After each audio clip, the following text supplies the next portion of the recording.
It's the final offering of the semester. And an offer altogether.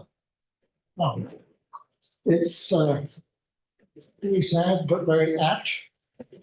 We're going to devote the time to the tribute to the life and achievements of Clifford Lynch, who co-chaired this seminar for 69 consecutive semesters, minus 1 or 2 days. I need to warn you that this is not a Zoom meeting, it's a webinar. And so anything that is said, it will be recorded for posterity and posted open access. Not only that, but our very clever IT people have installed a magical camera and a magical microphone. And this follows the noise. But it also means that if you burp or make a mutter, I will find you and record you for posterity. So be warned. If you burp, I only burp once. Anyway,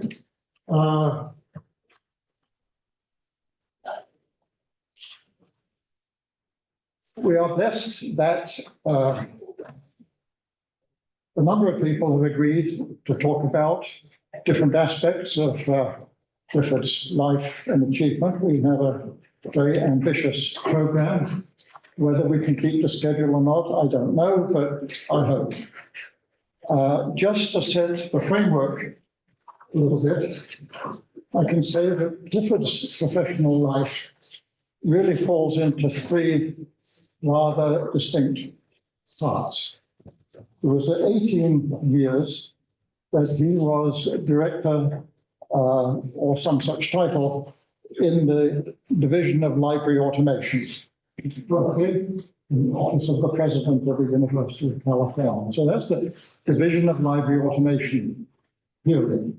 And that was the home and creation site of Melville, the famous online catalog. And then he went off to be executive director of the Coalition for Networked Information. And that was in the East Coast. But he still lived for a while in Emeryville and commuted to Washington, and then he moved east and commuted back for the seminar. But at any rate, he was executive director of the Coalition for Networked Information for, I think, 28 years. And then overlapping both of those was his participation in what we came to call the Friday afternoon seminar. So there's these 3 chunks, and we've got lined up people to talk about each. And if that's not enough, if you're patient, the Coalition for Networked Information will publish a Festschrift, which is supposed to be available at the end of July or soon after. It will be open access, and it has many, I don't know, 20 different contributions about different aspects of Clifford's life, including a chapter on Clifford at Berkeley. So that will be available soon. And this session will be made available in a couple of weeks. Clifford was a friendly guy. He was affable, he was approachable. I wouldn't say extrovert, but he was one could relate to, and everybody did. And he seemed to know most everything about most anything. If anybody asked a question, he'd sort of frown a bit and would go quiet. And then he'd hold forth, showing that he knew more about it than anybody else present. But we only really knew him in his professional capacity. We didn't know much about anything else.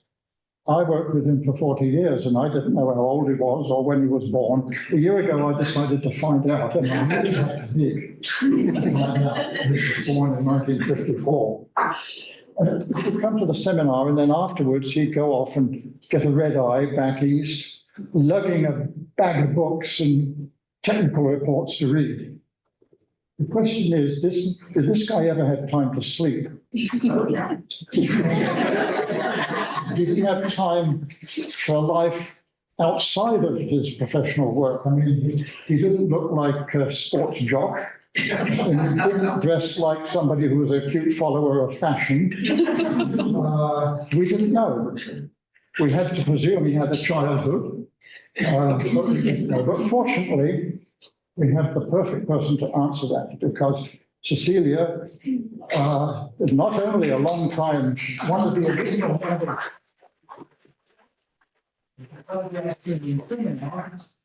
but also Mrs. Clifford, of course. So, Well, thank you, Michael. amaze us. Don't set the bar too high.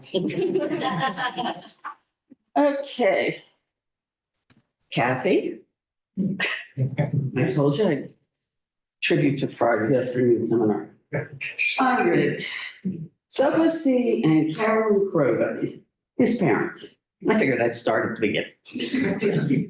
And what I want to note here is basically, this was not a family where we gathered the phrase, "Do you remember when?" came up often, if ever. So pulling together a history of this family in any sense is not easy. But I'm going to give you the bits I learned along the last 35 years, which slipped out at some very odd times, but we'll take what you can get when you can get it. Douglas C. Lynch, his father, was born in the Philippines. His father was an attaché to MacArthur. And when MacArthur blew out of the Philippines, his father got to do the Bataan Death March. 37 to 47, he was the assistant general manager at Westinghouse in the international division. If you see a theme here, planes seem to be a significant part of the family gene pool. And basically, we'll get back to this, but he was the author of a book called Leading and Managing Men, Ronald Press, 1950. There's two significant parts to this book. One, he wrote it on a bet by one of his business people. He was complaining about the fact that there were no good books about managing men. So while in the Peacock room at the Waldorf Astoria, there was $500 placed on the table and said, "Shut up and write it." It got published. Many years later, it came to be the basis of my publisher's history, in that being published by Ronald Press in 1950, Ronald Press didn't exist when Sonny Bono hit the tree and Disney got the extension to copyright. So what happened? Now that this extension thing had happened, blah, blah. I knew that his father did not re-up his copyright on the grounds it was in the 70s. And he goes I'm rewriting a book called Leading and Managing Men in the 70s. Are you nuts? So this has basically turned out to be the basis of me trying to figure out the history of publishers so that we could have any chance of figuring out who owned what. Next, Carolyn Grace Krogan. Wow. You didn't expect that one, did you? She was born in Springfield, Massachusetts, and by 1935, she was living in a suburb of Newark, New Jersey. She became a model in New York City, glam shots on the left, her red book cover, so she could claim she was a cover girl, and the nymph on the White Rock soda is his mother. She married Douglas in 1948. Now you're all going, why in heck's name, in a discussion of Clifford, am I looking at a headline from the Cleveland Plain Dealer of a football game? Well, it seems at that point they were living in Cleveland. That's all good. And the Cleveland Browns had lost the 3 previous years' NFC East championships. Cliff's due date was the 28th of December. If you can see the date of this Monday paper, it is the 27th. His mother's obstetrician and his father were both season ticket holders. So, Could you speak up? We need to. I'm sorry. We don't hear the end of the sentence. Okay, so yes, both his parents, they were season ticket holders. So both the doctor and his father had told his mother to just hold this off. Cliff arrived on the 31st of December, therefore at least making the tax deduction. This is one of the earliest babyish pictures we have of Clifford. This particular model lived in the telephone nook in the kitchen. His sister remembers it always being in the kitchen. I will admit, I had earlier pictures of Clifford as a baby, but I don't want him to come down and smack me upside the head for showing them to you. So there's your early baby Clifford picture. Yard work. I found this in an album of his mother had a bunch of professional 8.5 by 11s done of her son. I think this is the only time I have ever seen him anywhere near any yard equipment, let alone the lawnmower. One of those fancy electric ones, you only gotta push the button and kind of go back and forth. He might have been brilliant in some aspects, but the whole thing about cutting down grass was above and beyond. Big time. Not happening. This is my nature and nurture picture. This is Clifford deplaning. I believe this was Puerto Rico of Eastern Airlines. Yes, his father was also a member of the Pan Am Frequent Flyer Club, number 7. So I'm thinking gene pool. It's got to be gene pool. You just don't come to this any other way. Okay, so we have the picture of Victoria with Douglas and his parents, his sister in the corner. This is the earliest picture she could find. Cliff had portfolios of 8.5 by 11 professional photographs. His sister, who shows up 6 years later, can't find a picture of her big brother holding her as an infant. This is the earliest thing she could find. Staten Island Ferry, when it was a whopping 5 cents per head. Now, in this period, we'll start the academic bit. Clifford attended St. Bernard's School for Boys in the Upper East Side of Manhattan, K to 8. That's all he says about St. Bernard's School, and fundamentally gets upset every year when they send him their annual report, complete with finances, and ask him for money. He does not talk about this much more than say that they hired a lot of Brits to teach, and it was never referred to as the American Revolution. And he then attended Trinity High School. So here's some early Clifford pictures for you. Far left, you can't be able to see it, but on the lounge chair is a pile of paper. And that is a pen in his hand. One of the early stories Clifford tells, it seems his parents like to go to Puerto Rico for vacation. I think there's other things tied in there, but that falls into the Jeopardy. It seems that when he was 14, he decided he couldn't stand going to Puerto Rico. He got to Puerto Rico and demanded that his father put him on a plane to New York. His sister Victoria calls the picture in the middle. This is the cool dude pic. This is probably 68, 69. And then the one on the right, all that hair. Yes, there was hair. There was something in that ponytail. Is high school paperwork in front of him reading something. Things don't change. Now, the part about the bowling story. Michael, you wanted stories. It seems that Clifford not only had attended Hunter College while he was in high school for math, he attended Columbia one semester for math. He got accepted to a number of universities, but decided to go to Columbia because, well, he already knew the math department. Well, it seems that Clifford discovered computer science. He started his master's while he hadn't finished his bachelor's and all that good stuff. Right up to the point where they said, we can't give you your bachelor's degree. You're missing core course. And he's like, huh? His father was not overly delighted when he had to write another semester's tuition so Clifford could go bowling on Tuesdays and Thursdays. It seems PE never crossed his mind. Okay, moving to California. Oh, sorry, skip page. I missed a page. No, you were fine. We weren't on the right Just go picture. forward. Okay, moving to California. For those who asked from the DLA days, yes, there was a woman in his life prior to me.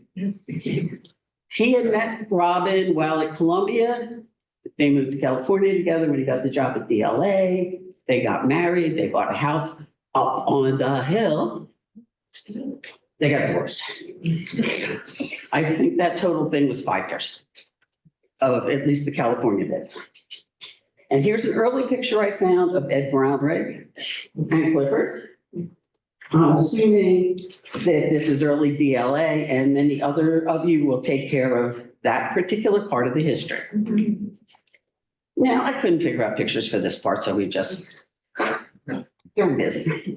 So in 87, he finished his PhD. 88, he got divorced. 89 was a busy year. Eris chapter. Not that you find this surprising. We're sitting at the bar in an ACES meeting. And he's been approached to write an Eris chapter on networking in libraries.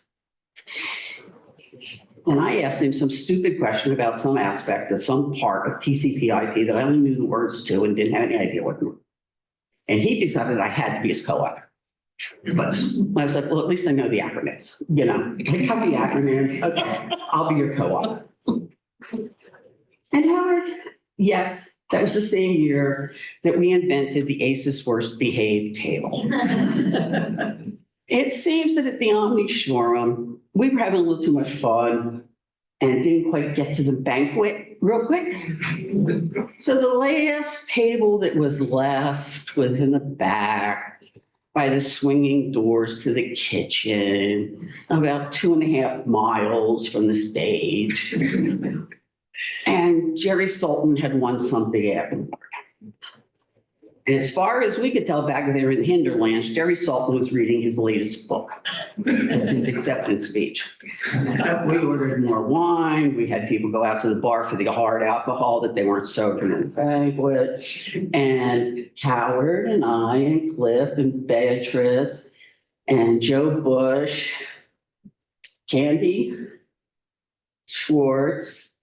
We had a lovely time at that. We had no idea what Jerry Sultan was talking about. And that was the beginning of the worst behaved table. The worst behaved table continued for many a year, to the point that people who were definitely not qualified would ask us to join the worst behaved table. And we were like, no, we've got 10, sorry. And then we look around and go, who the heck can we get to fill that last seat? This is places where, it was a period of time where we were paradigm shifting everything. Everybody was paradigm shifting something. So at one point, we put 2 dimes on the table. And every time somebody said paradigm shift, we moved the 2 dimes. The pair of dimes only circled the table 2.5 times. Well, you gotta do something. Okay, vacation days. Oh, I missed the page. Well, yeah, this page. Other interests. Michael asked about if he had any other interests. Music, he was known for his love of jazz. Miles Davis, Bill Evans, Gil Evans, a bunch of other people. And he was the whole part, you know, where he could pull a citation out of nowhere. He did the same thing with music, and who was like the second trombonist on the 5th track of the whatever. And you're like, huh? He could do that for some 60s and 70s tracks. And if it was top 10 radio, I'm supposed to know this. Yeah, just maybe. So I checked in the collection, we have about 2,000 CDs. If anybody's still into those, I got a big wide collection, feel free to ask, I might have it. But luckily iPads and streaming came along, so I have no idea how much stuff is on machines anywhere. The books. Any of you who had been to my apartment in Emeryville are quite aware of the fact that the structural engineers probably were not overly delighted with the amount of books on the 25th floor of Pacific Park Plaza. The engineer did tell me that when planning on this, you should figure on 55 pounds per square foot loaded for bookcases. There is rumor that the whole Pacific Park Plaza tilted back that way. And you also know that they're all cataloged. This comes from the fact that one day I was trying to write a paper and he was on the road somewhere. And I knew the site I needed was in the Bowker Annual, which had just arrived. That thing was only 1,500 square feet. I could not find that book to save my soul. So I got a little upset and cataloged the whole thing. And yes, I use Library of Congress. And yes, every first letter in the Library of Congress classification system is in that collection. That includes you for naval vessels. Art. He was very much into art, not into craft. If we went to a museum, my sister Janine will be more than willing to tell you, my little sister Kate and Clifford would be like, to the painting, like analyzing brush strokes and what paint was on the brush. Me, I'm looking for the furniture department to find a really good piece of marquetry. Yeah, it works. And games, somebody asked me about games. Clifford, I was like, anyone want to play a card game or something? It's pouring down rain, what? No.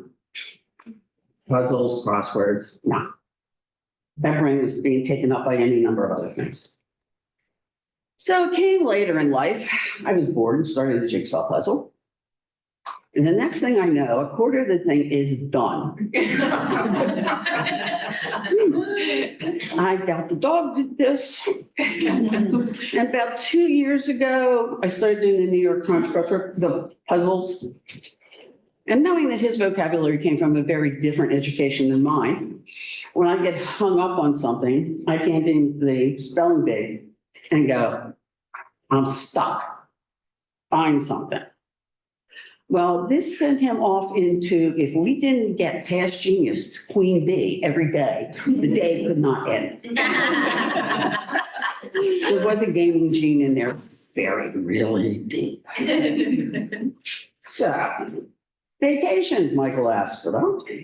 Vacations. That was a picture I found, it was at his mother's.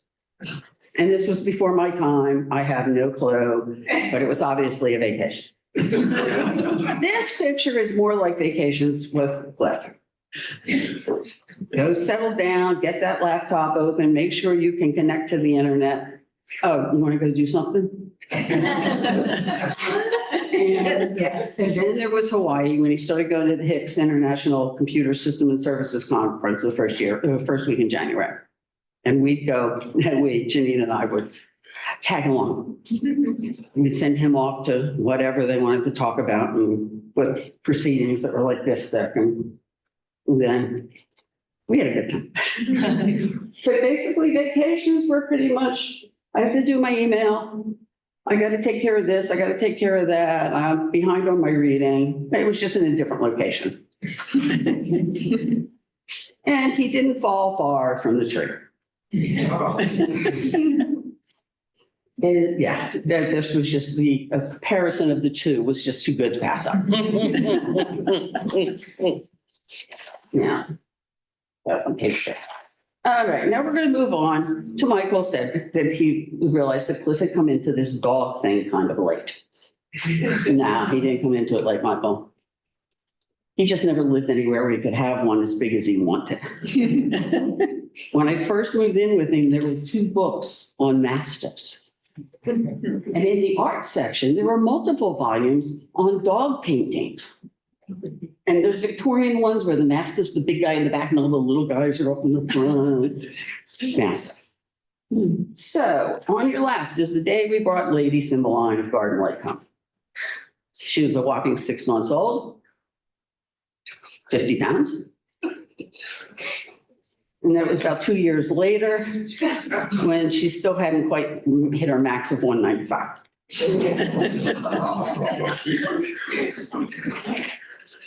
Now, Lady did attend seminar.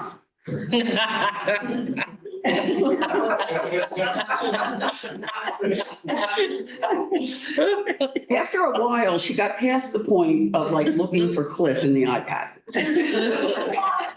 I set this sucker up for myself a cocktail because seminar starts at 6 Eastern on a Friday. Priorities. And she'd sit there and listen for a while and then finally go lay down. Yes, but some days you just gotta do what you gotta do. And those days are just as had too much. Now, piece I wanted to add, if I can get my turn up and do it, is I thought would be an interesting lead in to those of you who are doing the professional Clipper bit. It is 10 points out of a volume called Bleeding and Managing Men. A man who might have had an influence on Clifford's upbringing. A study of these analyses, other publications on management at the time he was not fond of, combined with contemporary observation would indicate that more important qualities are: 1, intelligence, the ability to think and reason clearly, the ability to imagine, the ability to reduce problems to their basic elements and place them in a correct perspective. 2, physical and mental health, and considerable fund of reserve energy. 3, an ability to teach his own beliefs and interest in doing so. 4, technical competency, a thorough knowledge of the elements of the group's activities that he heads.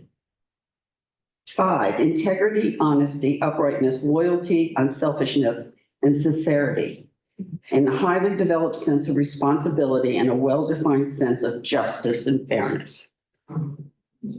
A knowledge of human nature, the ability to apply that knowledge and interest in people in a friendly, warm, and with confidence in them. An ability to express himself clearly in a good speaking voice and an effective writing technique. Self-confidence and a sense of purpose and direction initiative. Maybe you think Douglas might have applied those to his kid? And then the last one is, I wonder what they're reading now. That's it. Clifford, the non-professional part.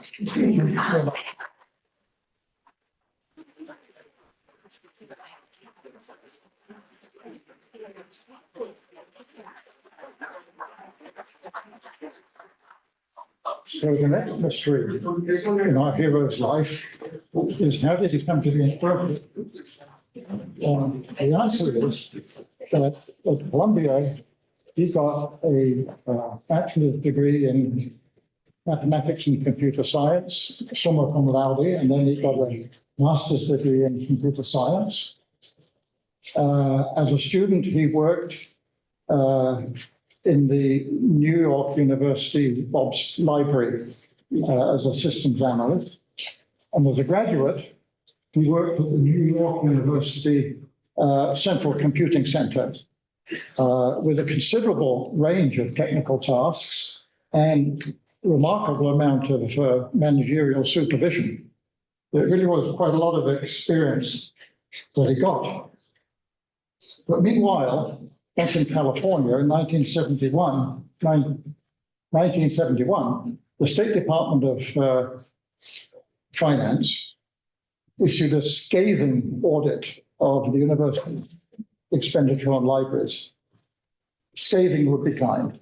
And they demanded a coherent, single, unified plan for the 100 libraries of the then 9 campuses. So the University Office of the President did nothing for 5 years, and then they thought they'd better do something because they were being held to ransom big time. So they hired themselves a library planner, whose name was Steve Salmon. And in an extraordinary coup, he developed a single, coherent, economical, cost-effective plan and got buy-in from all these different constituencies. The 2 main planks that underlay it, one was less expensive off-campus storage, and the other is that 1 university, 1 library, 1 collection, 1 catalog, so everybody could know what was what. So that was the origin of that was one of the major planks. So to make it happen, he created what he called a division of library automation. And he recruited from New York University an elegantly attired Edwin Brownrigg. We saw a picture of him. Ed came and he brought with him this 24-year-old whiz and gave him the title of Manager of Computing Resources. So that was how Clifford came to be. It was in University Hall. Last time I went there, it was demolished. Now, that was a very challenging assignment. It was a radical improvement on available things. There were horrendous conflicts, political and technical, and lack of resources and so on. But they assembled a very talented team, and there was remarkable teamwork going on. And Karen Poyle, who was involved in that, has agreed to tell us something of life at the Division of Library Automation with her. Thank you. This will be a little something because I have to say that I hardly understood what Clifford was doing. I saw the results. But I wasn't in it in his head. So as far as I can remember, Cliff and Ed arrived, we called him Mr. Ed, arrived around 1979, I believe. And then that was when we were the university-wide library automation project, or ULAP.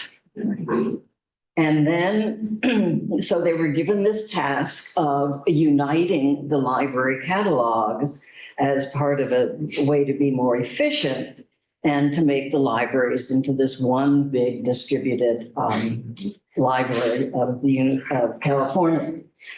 So I do remember it being renamed to the Division of Library Automation. I remember there was a piece of paper in the hallway and we all, got to suggest names, and there were some wonderful, it was all Star Wars and all that kind of thing. In the end, none of us had offered Division of Library Automation management one. It usually is. So the university had already attempted a union book catalog, and from what I remember, they got up to a letter N, and it was not going to fly. So then what we were doing at ULAP and then early DLA was we were creating a microfiche catalog because the libraries had started doing their cataloging online, OCLC and others, and so we had machine readable records.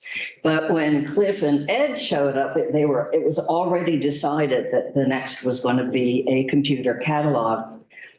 Which was interesting because none of us had ever seen an online catalog. So we just made it all up. So I have no idea where we would be. And by that, I mean libraries, where we would be if Cliff hadn't been here. It's really hard to imagine. UC wanted an online catalog, but there was no network. There was no way to pass this information from one library to another. So there were, one of the first things that Cliff and Ed had to do was decide on the network protocol. And IBM had one and DEC had one, and these were commercial and they were supported. And then there was ARPANET, which was still experimental. It was known only as a military network. And for some reason, and I have no idea why, they chose to go with TCP/IP ARPANET. And it was definitely a roll your own network. I mean, you couldn't go out and buy software or anything. And so in order to do it, they had to actually get equipment from the same people who were equipping ARPANET, the Bolt, Beranek, and Newman. And then Cliff designed what was going to be needed so that this computer that we had, which was it was a mainframe, but it was dumb. I mean, there wasn't much in it. And so he designed what was needed. And Bob Brandriff and Mark Needleman spent a year writing in assembly language. What Mark said, I talked to him just recently, 250,000 lines. I mean, this is like you're pushing the ones and zeros around. And then in order to sort of beam up, these packets to the campuses, there were these huge microwave dishes, one here right by University Hall and another one in the south, I think UCLA, but I don't remember.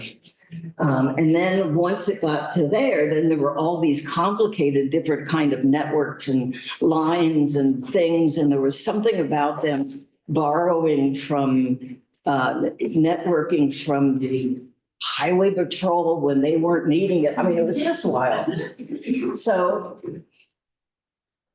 So the other thing, the thing that I think was just extraordinary was that in 1985, using dial-up and internet or TCP/IP, Melville became available worldwide.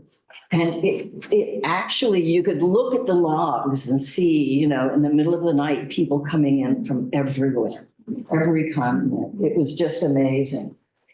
And with that, what Cliff did there was to break through the physical wall of the library and have it have really unlimited reach. So I've been told, I can't confirm this, that then this library network that was developed just for the libraries actually became the internet backbone for the whole university system. Yeah. Meanwhile, as if this wasn't enough to keep him busy, Cliff became the key person on another project with the uninviting name of Z3950. Lovely. Somebody needs a PR course. And which is a communications protocol again. I mean, Cliff really was all about communications. A communications protocol for sending searches and retrieving data over TCP/IP. And again, this has become an important, very important protocol for libraries to be able to exchange information either with other libraries or with vendors. So I want to end with an anecdote about DLA. So DLA was a very social workplace. I mean, we had parties for everything. The birthdays and non-birthdays and just, you name it. And we would have a happy gathering. And it probably won't surprise you to know that Cliff wasn't exactly a regular participant at these frivolous affairs. But we threw him a party when he left DLA to go to CNI. I think it was the first Cliff party ever.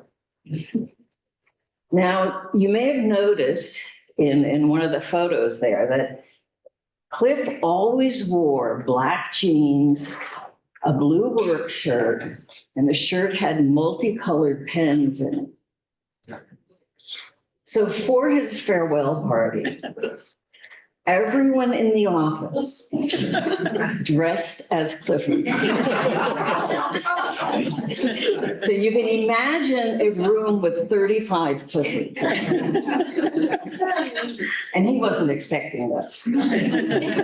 He walked in, he stopped, he looked a little perplexed. And then he burst out laughing until tears were running down his face. And I think that many of the people in DLA hadn't really interacted with him. I mean, he was off doing this, high-level communication stuff, and some of us were, labeling computer tapes. So there was a gap.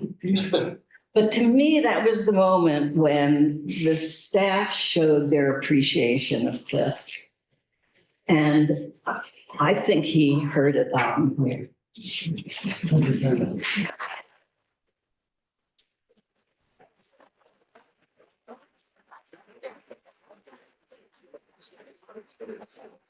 What you said about the technical skills is, if anything, understated. The byproduct is that Clifford, with help from Ed Brown, they wrote the first book on packet radio networks. Well, after his period at the Division of Library Automation, he went off to be executive director of the Coalition for Networked Information. And the origin of that is that, as Karen had explained, what we know as the internet originated as a military venture. And then it sort of edged a little bit out, and it be under the auspices of DARPA, became known as DARPANET. And then academics and researchers got a bit involved, and it moved a little further to the National Science Foundation, it was known as NSFNet. But then everybody realized, or lots of people realized, there were commercial opportunities here. This was something that big business could really do things with. So the federal government moved it to the US Department of Commerce. Now, this really rattled people in higher education. They really didn't like this. So the three national organizations that were most spooked by it, one was the National Association that dealt with support of academic computing and the cause. And another was the National Association that dealt with educational uses of computing, EDUCOM. And the third leg of the stool was the Carriage Trade Big Libraries, the Association of Research Libraries. And they got together, really worried, and said, we've got to do something. So what they did was they created a separate new nonprofit to look out for the interests of the public and scholars and higher education with these developed, to monitor proposed legislation, to keep track of standards, to share best practices, and to just disseminate knowledge in the best way. And they hired, the first executive director was Paul Peters. Unfortunately, after a number of years, he died, and they looked for somebody who would be suitable to replace him. And as I heard it said at the time, there were 17 applicants, and then there was Clifford. This was a role that was absolutely ideal for him, and he fit it. He traveled endlessly, going around. He did tweak his travel to make sure that if it was Thursday, he would get off at San Francisco Airport and be here for Friday afternoon. And for many years, the associate executive director of CNI, Joan Lippincott, worked very closely with him. And she's in London at the moment and was dismayed that she could not join us, but she sent us a recorded message, which we'll now see. Hello, I'm Joan Lippincott, Associate Executive Director Emerita of CNI. Thank you, Michael Buckland, for inviting me to make this brief presentation about Cliff's role and achievements at CNI. I'm honored by the invitation, and I'm sorry I'm not here with you in Berkeley as I'm in London on vacation, so this has been pre-recorded. I worked with Cliff as the Associate Executive Director of CNI from the start of his tenure in 1997 until my retirement in December 2019, and continued to work on selected projects in my retirement. The staff at CNI is very small, around 6 people, so Cliff and I had a close working relationship. CNI was created in 1990 by the Association of Research Libraries, EDUCOM, and CAUSE to bring together the library and IT communities to explore what the internet might mean for higher education, particularly in the research, scholarship, and publications arenas. It's an institutional membership organization, including mostly North American higher education institutions, major government libraries, publishers, technology companies, and others. Its governance is through ARL and EDUCAUSE, but CNI is fully self-supporting through membership dues. In 1996, CNI's first executive director, Paul Evan Peters, died suddenly at an early age. Some wondered if that event would presage the end of this fledgling organization. Cliff had led the Architectures and Standards Working Group of CNI and had a close relationship with Paul. Many wondered why he would consider leaving a large staff and position of influence at University of California to become executive director of CNI. But even at the time, I felt that the relative autonomy and opportunity to create his own agenda would be compelling reasons for him to accept the job at CNI. And for the good fortune of the community, he did. First, I'd like to address what Cliff was known for in the CNI community, and many of these traits will be familiar to you. I'll describe some of them by reading quotes from articles for a forthcoming Festschrift in honor of Cliff, of which I am the guest editor. It will be published as a special issue of the Journal Portal this summer. Cliff provided thought leadership to the CNI community and beyond. Dan Cohen, Vice Provost and Library Dean at Northeastern University and digital humanist, wrote, quote, Cliff's core insight predicted that digitization and networking would lead to unexpected translational impacts and to new uses that arise from the interplay of collections and disciplines. The Lynchian perspective brought revolutionary clarity to the work of libraries, technologists, and scholars in the wake of the early web. In the last 3 decades, through his writing, talks, and countless conversations, Cliff became our trusted guide to the transformative activities that lay ahead. Cliff was known for consistently identifying trends and their implications before others and explaining why they were important to the academic community in particular. He connected parties within and across spectrums or different communities. Ken Klingenstein of Internet2 wrote, quote, Cliff stepped into the unique role of trusted information broker, both as an individual and making it the central programmatic goal of the organization. With his large network of colleagues and confidants, he has the ability to sift through at what and to communicate to whom. Few people have the sweep of the societal and scholarly landscape that Cliff has. His perspectives are unmatched. Cliff distilled complex technical concepts, synthesizing and analyzing policy implications. Christine Borgman, Distinguished Research Professor and Presidential Chair in Information Studies Emerita at UCLA, wrote, quote, Clifford is the ultimate networked individual who transports news across community boundaries. No amount of reading about current developments could result in as much knowledge acquisition as listening to one of his talks, or better yet, a long after-hours discussion. Cliff bridged library and IT communities and many others, research offices, university and library publishing units, museums, archives, etc. He represented the library viewpoint in important national committees of the National Science Foundation, the National Academies, NIST, and others, as well as advising important library strategic initiatives at Library of Congress, National Library of Medicine, IMLS, and others.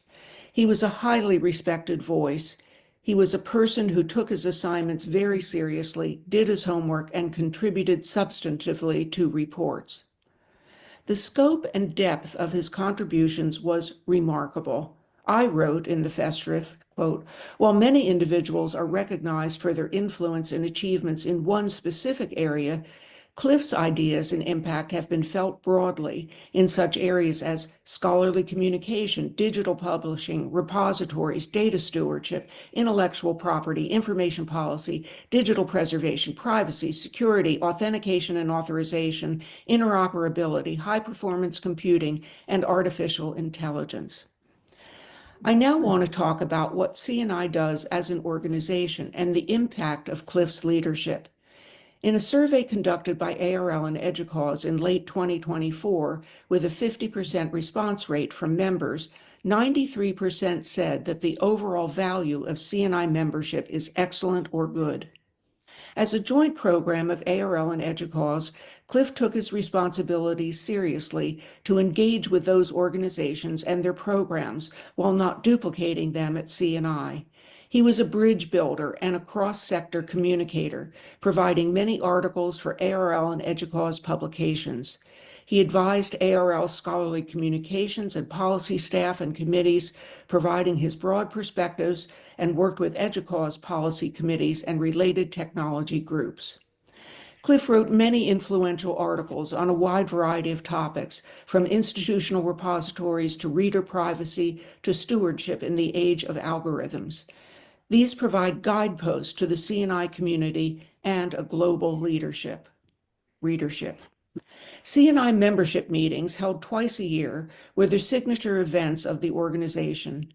In the membership survey, 85% of respondents rated them valuable or extremely valuable, with no one rating them not valuable.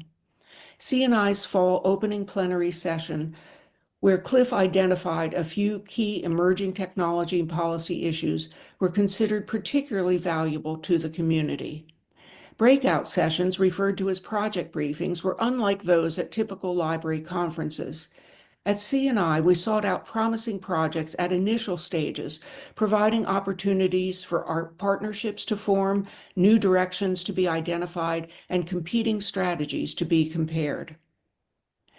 Cliff supported specialized meetings, such as ones I worked on, like designing libraries for the 21st century and digital scholarship workshops. At the meetings of other groups, he was often asked to provide remarks in the closing session, synthesizing the conference content and illuminating next steps. Cliff provided the majority of postings for the listserv CNI Announce, the primary communication vehicle for the organization. He was known for posting summaries and links to reports that the membership might not have seen otherwise. CNI's website is a model, in my view, since Cliff believed in digital preservation and made sure that our content remained accessible and also open. Cliff also provided support for projects, not in financial terms, but in providing them visibility and credibility. His imprimatur was very welcome by many projects. In some cases, he was an active participant, and in others, he described why he endorsed specific initiatives, as described by Vicki Reich and David Rosenthal in their article for the Festschrift entitled "Lots of Cliff Keep Stuff Safe." He was not an evangelist, but clearly spelled out, often in a fair amount of technical detail, why a particular approach to an issue had merit. Providing a venue through CNI meetings for projects to find their audience and support was also valued by many. I could speak for much longer about Cliff's contributions and his larger-than-life presence at CNI. We miss him very much. I am particularly sorry not to be joining you in Berkeley, because participating in the Friday seminar with his esteemed colleague, Michael Buckland, was of great importance to Cliff and another community to which he was dedicated. Thank you for providing this opportunity for me to describe Cliff's role at CNI and the impact that he had on its community and beyond.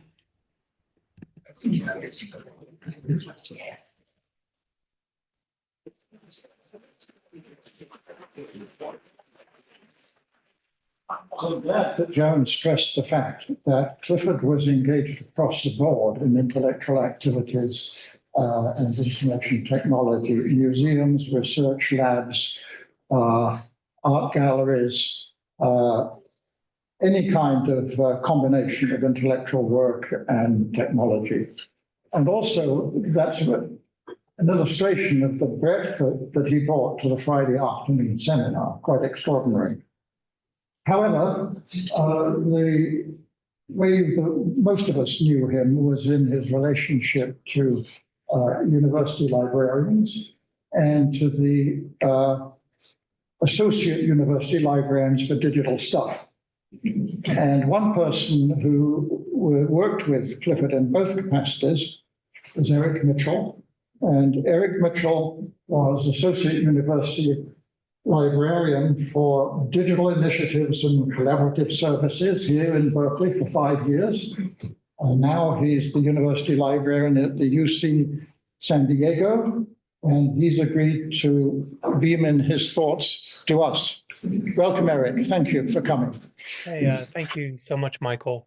As Michael said, hi, everybody. I'm the University Librarian at UC San Diego, and just really appreciate having a moment to be able to express my appreciation for all Cliff has given to the profession and actually what he did to help me personally. I just want to note how great it is to see so many colleagues online. I see a lot of current colleagues and past colleagues, so hi to everybody. You know, my first exposure to CNI was actually about 20 years ago. A few times every year, the director of the library I worked in would come back from some conference I didn't know about, full of new ideas for us to work on. Those ideas drove the implementation of our first digital library, an institutional repository. It helped us figure out how to build a scholarly communications program in the early days and many other things. And after a little while, we asked her where she was getting all these ideas from, and it turns out it was CNI.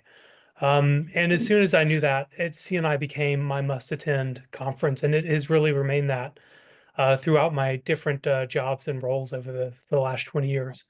You know, and although I didn't really get to work closely with Cliff in those early years, I appreciated how welcoming he was. We certainly heard that today. He even went out of his way to help me attend CNI when I was working outside of the libraries while at the University of Maryland. I really got to know Cliff and Cecilia much better after I joined UC Berkeley, and you know, got to see them more and got to attend CNI a little bit more regularly. And just want to say thank you to both of them. They really went out of their way to help me feel welcome, and I saw them do that for many other folks. In fact, I vividly remember talking with Cliff shortly after I started my role at UC San Diego. We were walking out of the last session of a CNI conference, and Cliff made a point to stop and chat with me about, I even forget what we had on top of the mind, but what followed from that was Cliff's offer to come visit the next time he was in San Diego. And actually, over the last 7 years, Cliff came and visited us several times. Anytime he was in town, he'd reach out. And sometimes we'd convene a small group of library employees to chat, or some folks around campus. Sometimes he and I would just connect for a little bit. And just as we've heard from a lot of other folks say today, or we always got a lot out of those conversations. And it stood out to me how interested Cliff actually was to hear from the folks in the room, and you know how much he took that in. I'll just say I was equally thrilled when Cliff started the virtual hallway conversations series during COVID for CNI members. I know a lot of us participated in that, and just found that really valuable. And I just wanted to comment on one last thing that stood out to me about Cliff. He really generously gave his time to support the projects of CNI member institutions. Cliff was on the advisory board of 2 projects I was connected with, LEADS and Leading, both led by Dr. Jane Greenberg at Drexel University. And the goal of LEADS and Leading was to support the development of data science expertise in early career information science professionals and graduate students.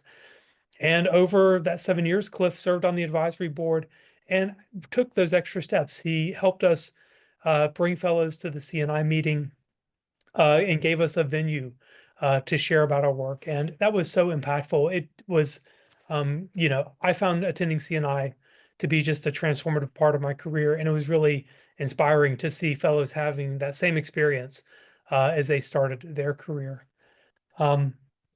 You've already heard a lot of folks talk about how impactful Cliff has been for UC and UC Library. So I just actually wanted to add one comment on this. You know, we still today are working to advance the vision in the Salmon Report and, work together on collaboration and innovation. It actually was just about 7 years ago, maybe 6, that we took the next step from Melville to fully integrated ILS. And that vision was laid out in the early days of Cliff and everybody else.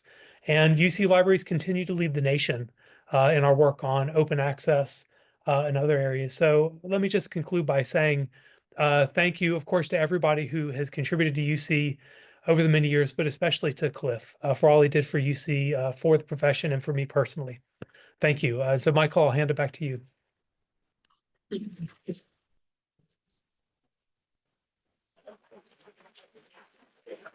Thank you, Eric. Thank you, Eric.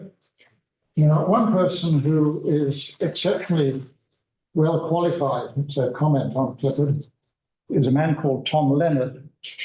And Tom Leonard was dismayed that the timing is such that he's traveling around England at the moment, so he couldn't join us, but he sent some remarks. And Tom Leonard is uniquely qualified because he came to this campus as a professor of journalism nearly 50 years ago. And then for 15 years, he was the university librarian. Now, the significance of this is that he came in 1976. That's 1976 BC. BC, as in before Clifford, and before Melville. And so he, as a library-oriented faculty member, lived through the transformation that Melville, the Friendly Online Catalogue, brought. And so, although he couldn't be here, he sent me some remarks that he wanted me to read. He explains that he decided that he wanted to do a Google image search for Clifford. I was surprised to find in a Google images search only one photo of Cliff with books. Cliff's visual record is at the podium. And this is the way I remember him through my 15 years at the Association of Research Libraries, sitting on a panel in a convention hall, on his Friday appearances in South Hall. He was a sure guide to exciting prospects and wrong turns in the preservation of our cultural and scientific records. But the stuff of libraries, the collections we may touch, leaves almost no trace in the visual record that Google holds of Clifford at work. I will set the record straight. Cliff did more than any one person to make collections discoverable, especially at the University of California. How fitting it is that his wife, Cecilia Preston, took the single picture I found of Cliff with books, used to mark both his retirement and his passing. Finding the good stuff that libraries hold on shelves and in pixels was Clifford's gift to us. And he did that without publicity shots and with the humility and grace that you in the Friday afternoon seminar know so well.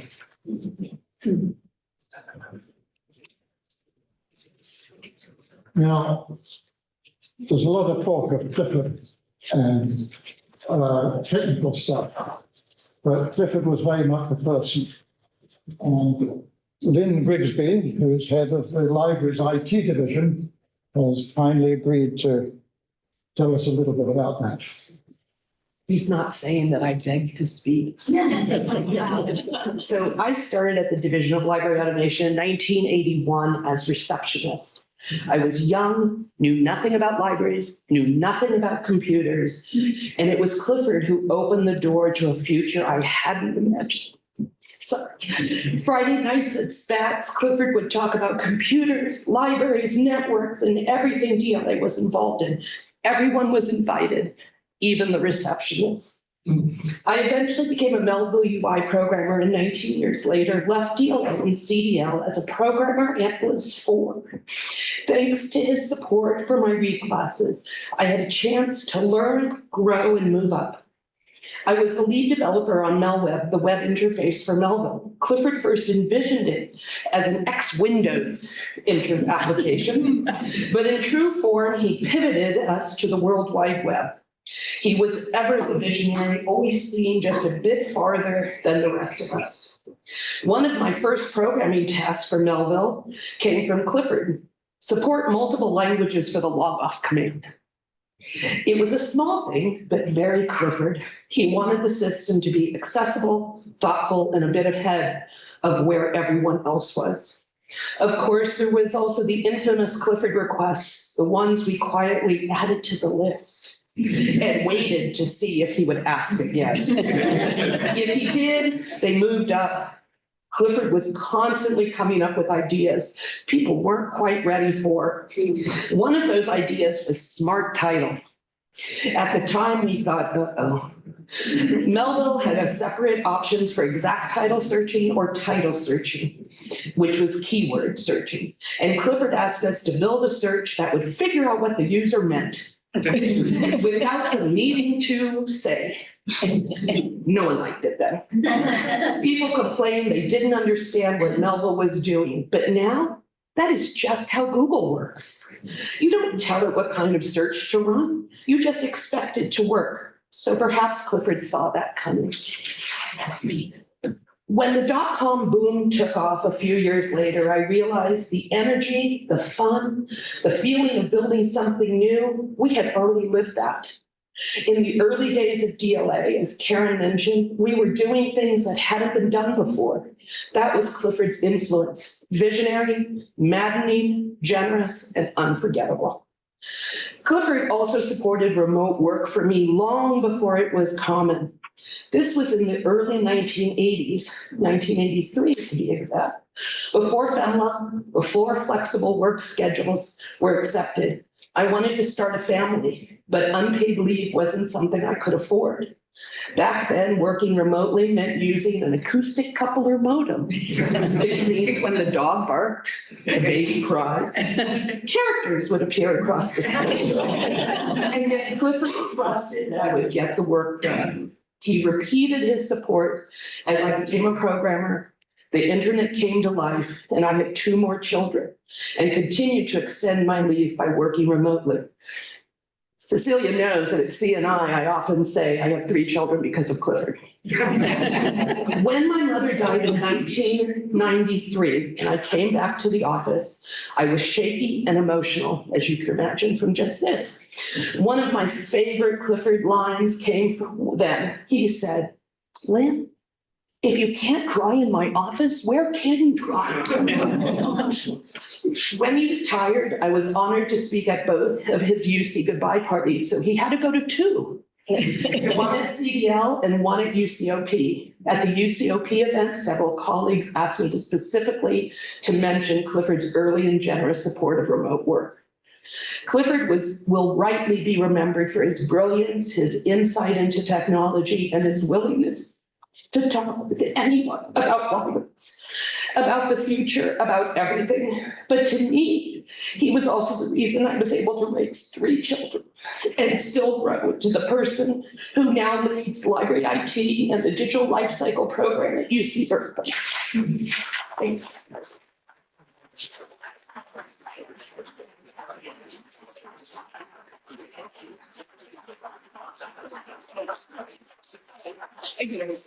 So I'm wondering what happened to the Division of Library Automation after Clifford left. The reality was that its scope had broadened under Clifford. And when he left, they decided to change the name, and it became known as the California Digital Library, which is much more reflective of the range and scope of what it did.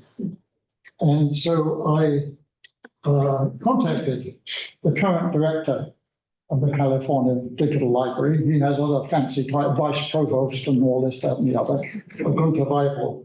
And he was dismayed that he could not attend this afternoon. He had a commitment he couldn't break.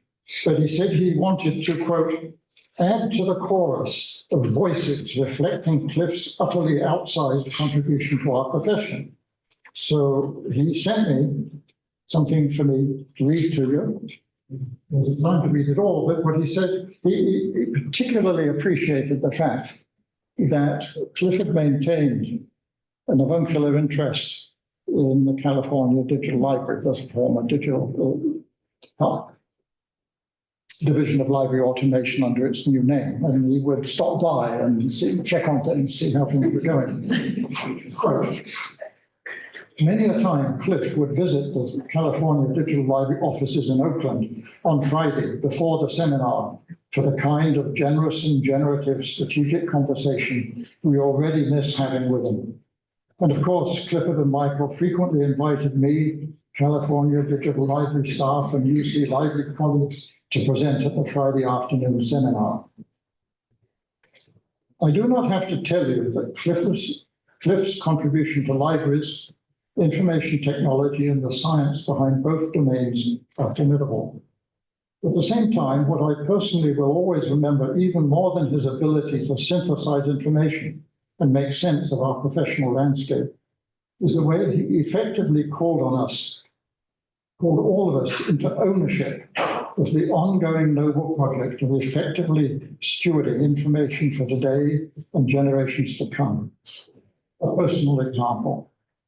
Cliff did his part to help me find my own place in that noble project by engaging with my ideas at the beginning of my career and showing me how they could be incorporated into a much bigger context. I was working on a project together with Robin Dale to advocate with camera manufacturers for the automatic capture of preservation metadata at the time of image creation. In one of his Friday afternoon lectures, Clifford nodded toward this idea and then put it in a much larger context. He asserted that all scientific instrumentation needed to be self-documenting for us to fully understand the provenance of data and the conclusions we could reliably draw. With one small aside, Cliff did two very powerful things. He made me feel seen as somebody who was making a contribution, and he extrapolated that contribution into a much more profound and foundational insight than I could possibly have come to. Cliff really put a spring into my step that day. And every time I share that story with somebody, they have a similar story.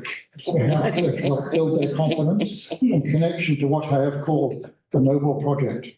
What an amazing gift. The essence of who Cliff was and will always be in my memory was right in front of us during the CNI reception, honoring his career a mere 2 days before his death. Cliff briefly addressed the crowd that gathered in Milwaukee via Zoom, and unfailingly his focus was on us, not on himself. He said, "Don't celebrate me, celebrate this community." Cliff managed to knit us together through his trenchant insights and the ways in which he made each one of our contributions vital and part of a much bigger effort and whole. The community he asked us to celebrate. The humility and kindness inherent in this orientation is inspiring and was always present when Cliff was in the room. The mention of stewardship and of cultural heritage touches a point that is very important for Clifford. One of his favorite books was the book by David Lowenthal, The Past is a Foreign Country. And he was concentrating on this issue of stewardship, carefully chosen word, stewardship of cultural heritage, especially digital, but generally. And one person who has been a regular at the seminar and who's shared that interest with Clifford is here, Howard Besser. Thanks, Michael. I met Cliff 40 years ago. That was 1985 in a building just around the corner here. It was called the Earth Science Building at the time. It's now called McCone Hall. He came to visit. I was doing a project, an X-window-based project, the first image database. And Cliff quickly saw that the value of this, having networked access to images and how good, how important that was, and how that was kind of the wave of the future. He and I became friends then, but I had difficulty understanding why he lived in a house up on the top of a hill and he didn't drive. Cliff's history with cars is quite interesting. So Cliff, I contend that Cliff is one of the people most responsible for popularizing the word stewardship to reflect the management across the life cycle of a digital work. It's broader than digital preservation. It's really, and I thank him for having emphasized that we should be more interested in stewardship.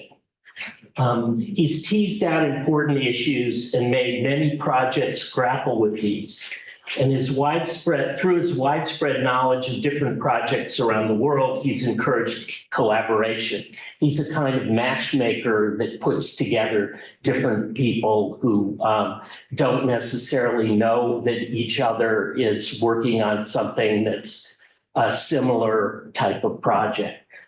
In 1995, Cliff asked me to attend a meeting at OCLC.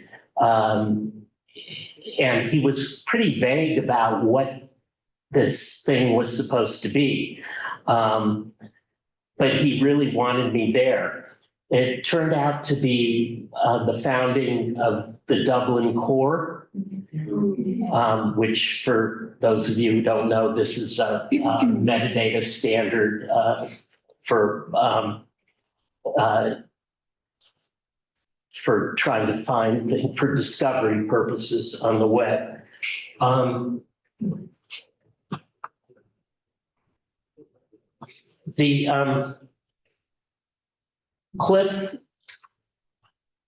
Cliff also served as on the advisory board for the Museum Educational Site Licensing Project.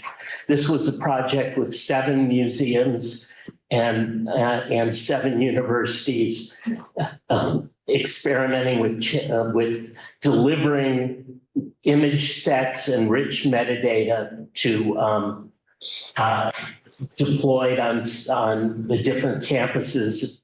So the same data set, 10,000 images and rich metadata that were deployed at 7 different university campuses using different user interfaces, different metadata mapping, et cetera.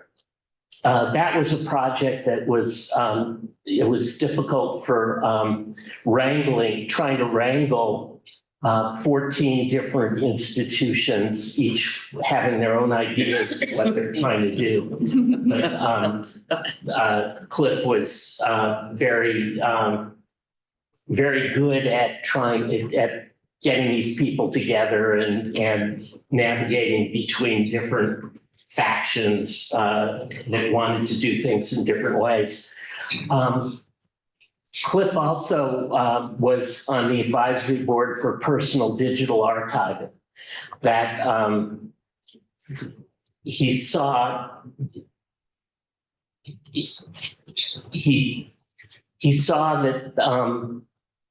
that there were collections of material that were not in organized collections like our libraries and archives and museums, but in the hands of individuals. And he was very instrumental in making sure that that the personal digital archiving community came together over a period of about 10 years or so. Cliff also served on a number of panels for the National Research Council, part of the National Academy of Sciences. And I was on two panels with him, one on copyright and the other on the National Archives digitization plans. But these are panels of experts that come together to try to offer advice as to how things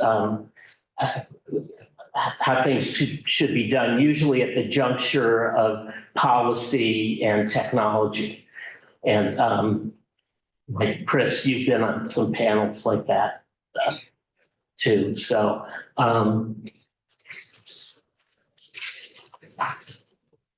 some of Cliff's more recent thinking has tried to differentiate between software preservation and systems stewardship. He's looked at this in systems ranging from games to artificial intelligence. And that's led to questions like, should an avatar or a chatbot of an individual become part of the cultural record? Should library special collections collect these? So he's always thinking ahead of the game and thinking about how different pieces interact and what should happen in the future. I'm going to now read some excerpts from my last letter to Cliff. This was written just before the most recent CNI meeting. You've had a long run at CNI, but all good things must come to an end. I was so happy that you took Paul's job after he died. I remember telling you that Paul's job description was a better fit for what you were doing than your own job description at DLA. And you've done such a magnificent job through all these decades, bringing together groups to work together on important projects that affect the entire field. Your widespread knowledge of issues, projects, and players have led you to facilitate the birth of many groundbreaking projects that have become the building blocks of what we do in library and IT. The landscape of library and IT looks much different than it did before you became CNI's executive director, and you played a significant role in those changes. At my peak, I was going to about 40 conferences and workshops per year, far less than you. But whenever someone asked me which conferences I learned the most from, my response was always the fall and spring CNI meetings. I have so many memories of our times together, mostly centered around conferences. Endless hours in the hotel bar, going over the day's events, the ACES worst behaved table, waiting about 3 hours after calling a cab because that state capital had only one cabbie that night. This is Montgomery, Alabama. Nice receptions and dinners in your Emeryville apartment. It's sad that you can't be in Milwaukee to listen to all the people whose lives you affected. But please know that you've made a huge mark on so many of us directly and on so many of our patrons through the services you've inspired. Thanks.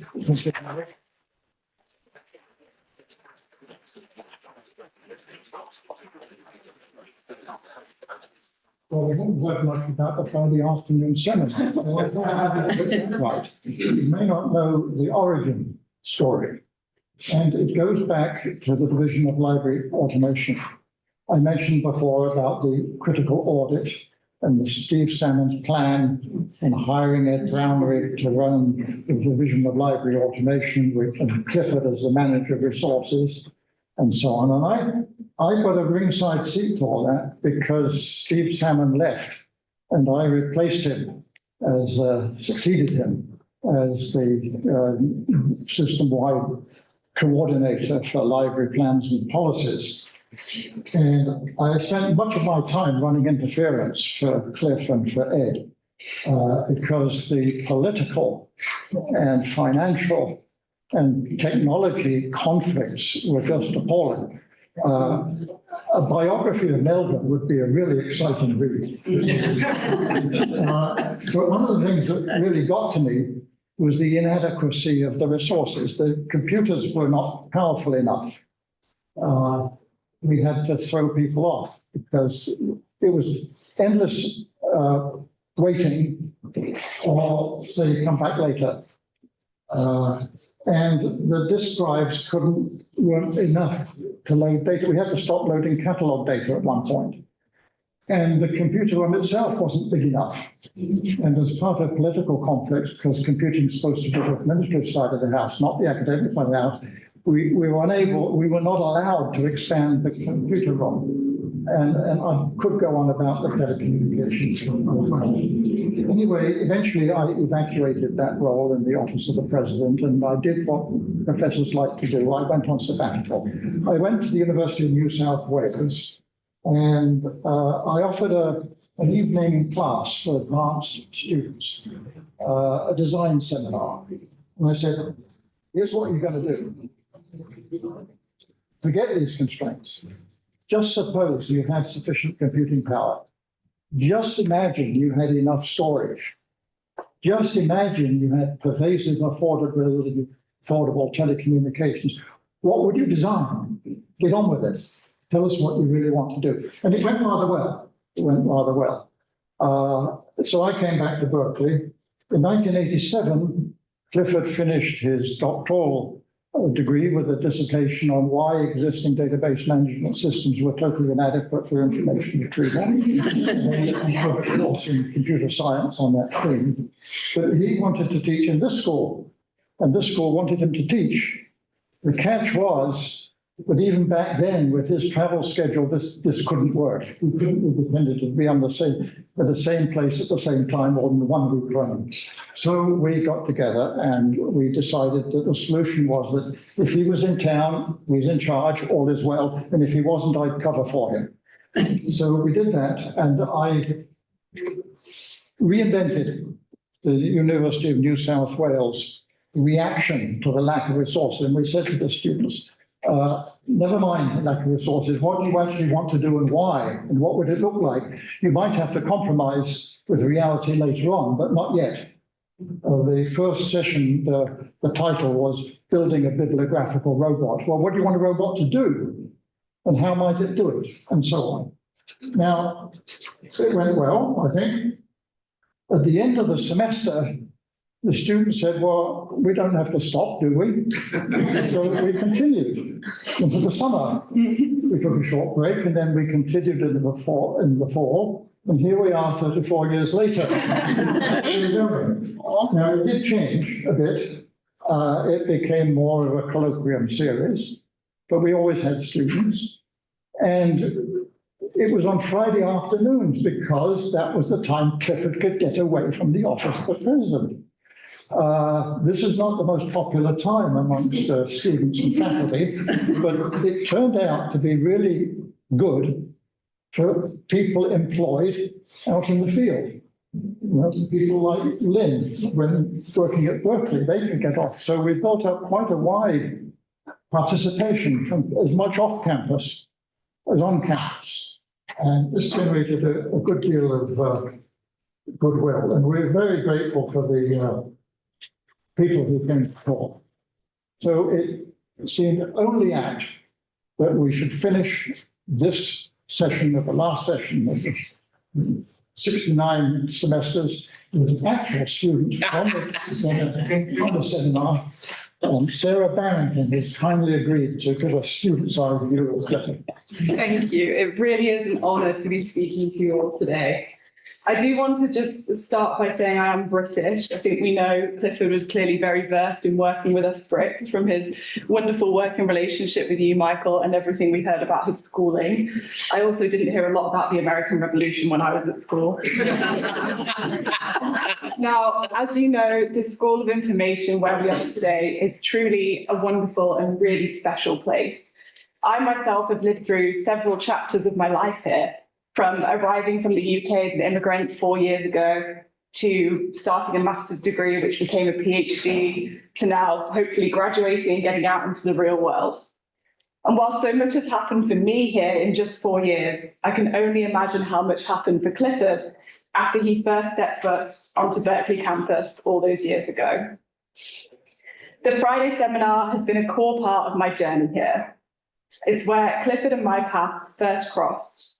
And the seminar offered a really wonderful place for students to explore projects and ideas in a really supportive and creative environment.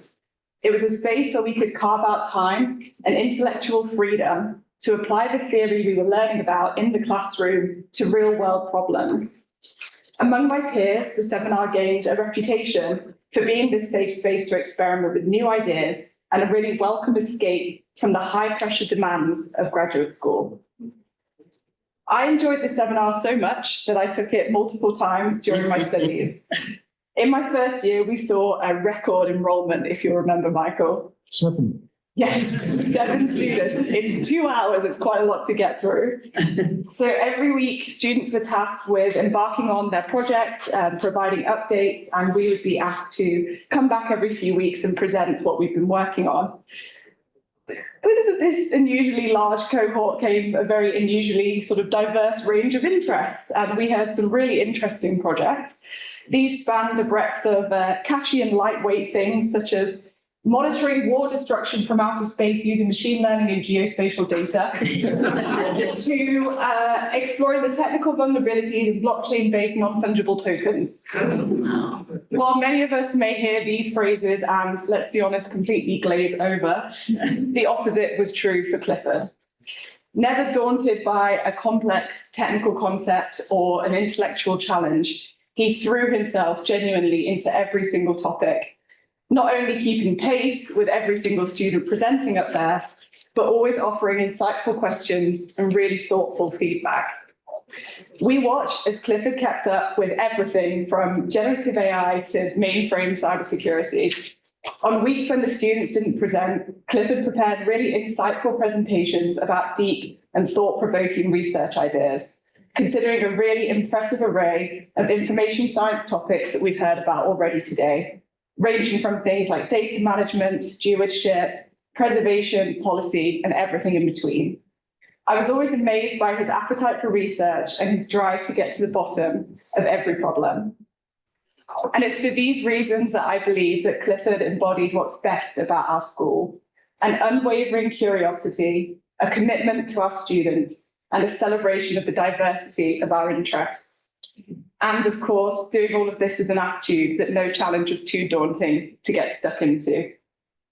To this day, I believe that the work that I undertook in the seminar was instrumental in shaping my path, and I'm sure that many of my peers feel the same. It was a privilege to study and grow with the wonderful guidance of Clifford and, of course, yourself, Michael. And I've been told, as I was every Friday, to keep this concise, precise, and incisive. So I will close by saying the following. Clifford, thank you for your patience, curiosity, and mentorship. It truly was a pleasure to learn from you. Thank you.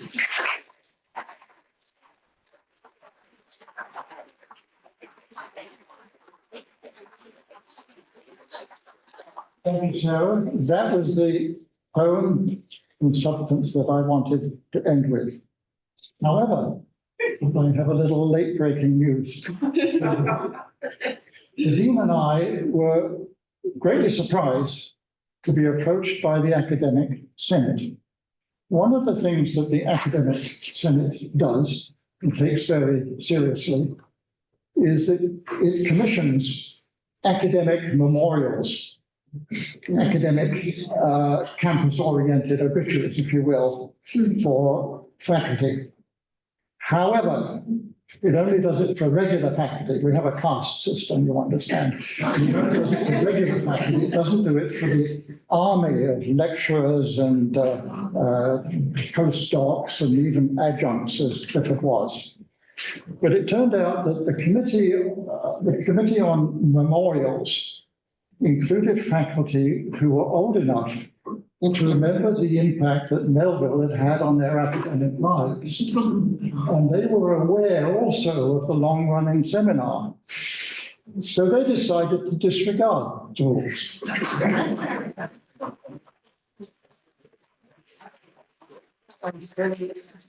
What may or may not be a first ever, the Academic Senate Committee on Memorials has commissioned a little committee to prepare an in memoriam to Clifford Lynch for his contributions to the campus. And I'm very pleased with that. And now I'm out of here. I'm done. I pass over to our Dean, Eric Meyer.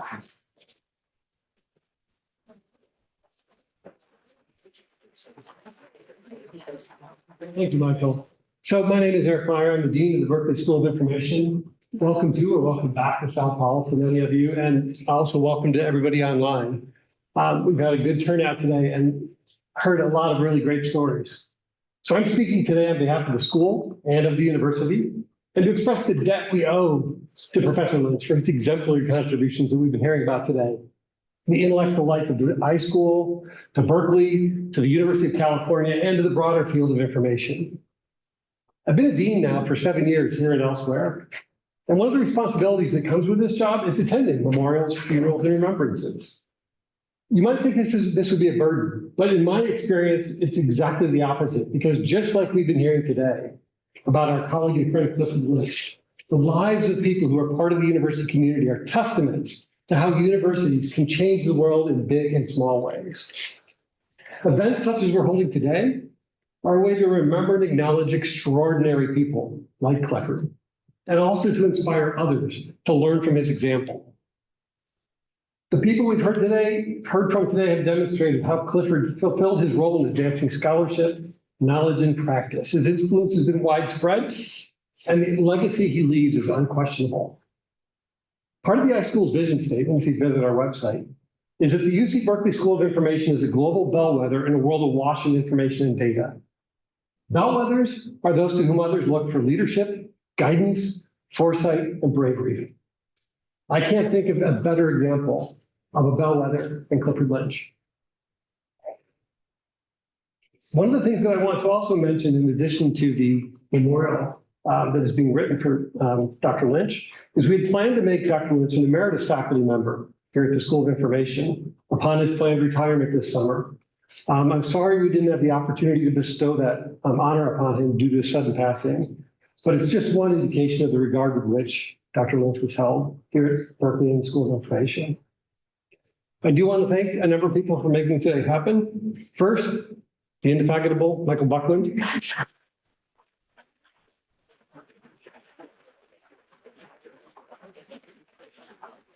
Michael has been the driving force behind today's event in honor of his longtime colleague and friend. And also, as you heard at the end, we had originally planned this event as a celebration of the seminar and its huge impact on the world, on the people who in this room attended the seminar, people online who've attended the seminar.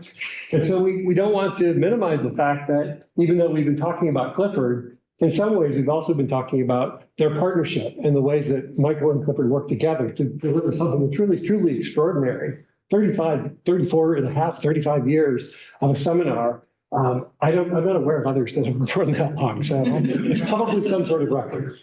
So thank you, Michael, for everything you've done for the school and in your partnership with Clifford for running such an amazing seminar. I also want to thank all the iSchool staff who helped organize today's event.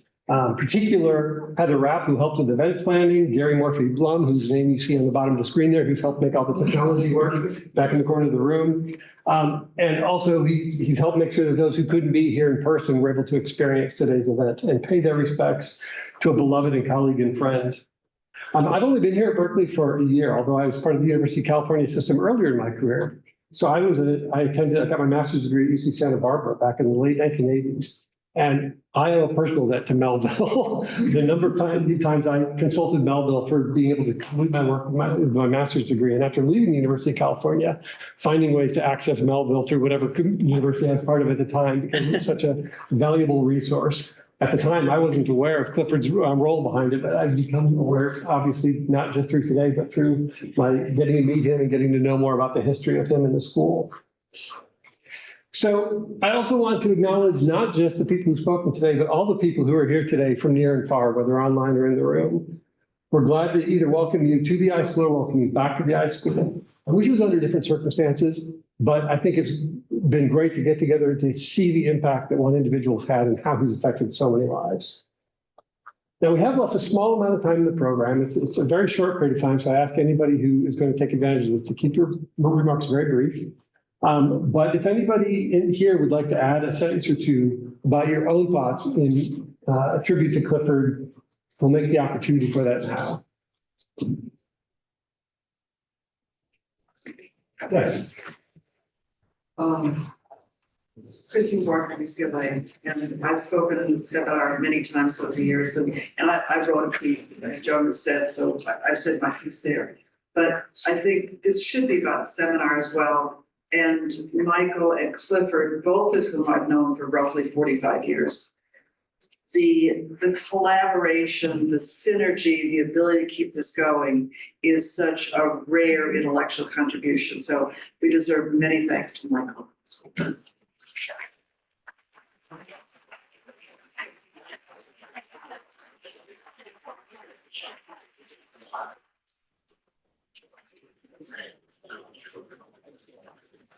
Share a thought?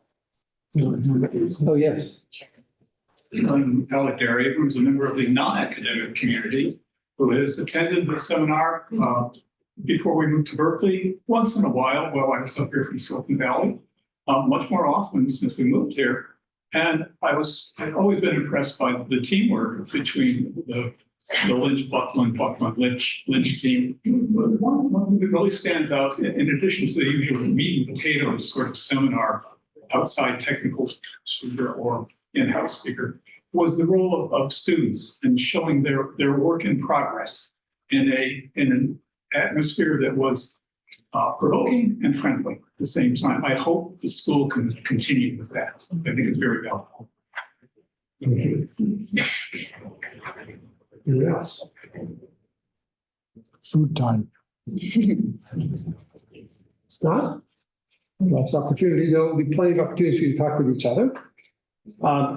I invite you to join us out in the reception room. If you're online, I'm afraid I can't provide food to you. You can call Uber Eats and get yourself something. But if you're here in the building, we've got food. We invite you to stay around we'll be here until about 6 o'clock or so. And invite you to talk with each other, invite you to share your memories of the seminar, invite you to share your memories of Clifford. And also just take a moment to think about the kinds of impact individuals can have. Because hopefully it inspired you to think about your own contributions to them, the ones you've already made and the ones that you hope to make in the future. So thank you for coming this afternoon. Thank you, Michael, for organizing this. And I now call this an end to today's tribute to Clifford, and thank you for coming.